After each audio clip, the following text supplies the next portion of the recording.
حضرت عائشہ رضی اللہ عنہا بیان کرتی ہیں، نبی صلی اللہ علیہ وسلم ہر حالت میں اللہ عز و جل کا ذکر کیا کرتے تھے۔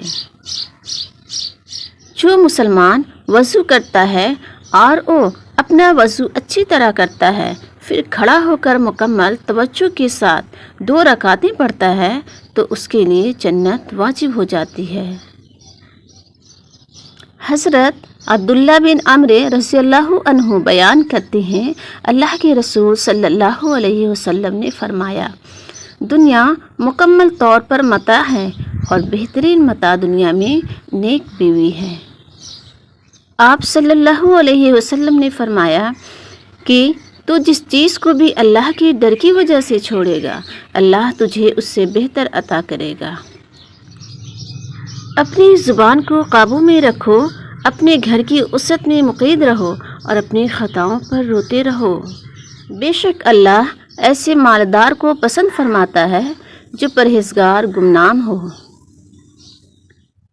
جس نے ٹھنڈے وقت کی 2 نمازیں وقت پر پڑھیں، یعنی فجر اور عصر، تو وہ جنت میں داخل ہوگا۔ پیر اور جمعرات کو اللہ ہر مسلمان کو بخش دیتا ہے، سوائے 2 ایسے لوگوں کے جنہوں نے ایک دوسرے سے قطع تعلق کر رکھا ہو۔ اللہ تعالیٰ فرماتا ہے ان دونوں کو چھوڑ دو یہاں تک کہ باہم صلح کر لیں۔ گناہ سے توبہ کرنے والا اس شخص جیسا ہے جس نے کوئی گناہ کیا ہی نہ ہو۔ جس شخص کے ساتھ اللہ تعالیٰ بھلائی کا ارادہ کرے اسے دین کی سمجھ عنایت فرما دیتا ہے۔ رسول اللہ صلی اللہ علیہ وسلم نے فرمایا، جنت میں ایسے لوگ داخل ہوں گے جن کے دل چڑیوں کی طرح نرم ہوں۔ ہمارے پیارے نبی صلی اللہ علیہ وسلم کا فرمان ہے، جو شخص اللہ تعالیٰ سے سوال نہیں کرتا، اللہ تعالیٰ اس شخص سے ناراض اور ناخوش ہوتے ہیں۔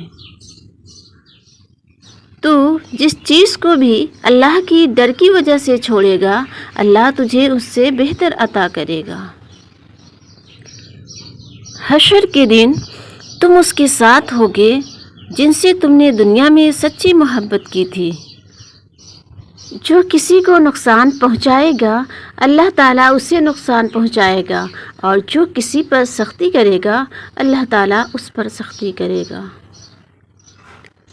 اللہ کے رسول صلی اللہ علیہ وسلم نے فرمایا، باب جنت کا درمیانی دروازہ ہے، چاہے تم اس دروازے کو ضائع کر دو یا اس کی حفاظت کرو۔ تم میں سب سے زیادہ عزیز مجھے وہ شخص ہے جس کے عادات و اخلاق سب سے عمدہ ہوں۔ اللہ کے رسول صلی اللہ علیہ وسلم نے فرمایا، میں تمہیں عورتوں کے بارے میں اچھے سلوک کی وصیت کرتا ہوں۔ جو درجہ خاموشی کی وجہ سے انسانوں کو ملتا ہے، وہ 60 برس کی نفل عبادت سے بہتر ہے۔ خیرات کو مت روک، ورنہ تیرا رزق بھی روک دیا جائے گا۔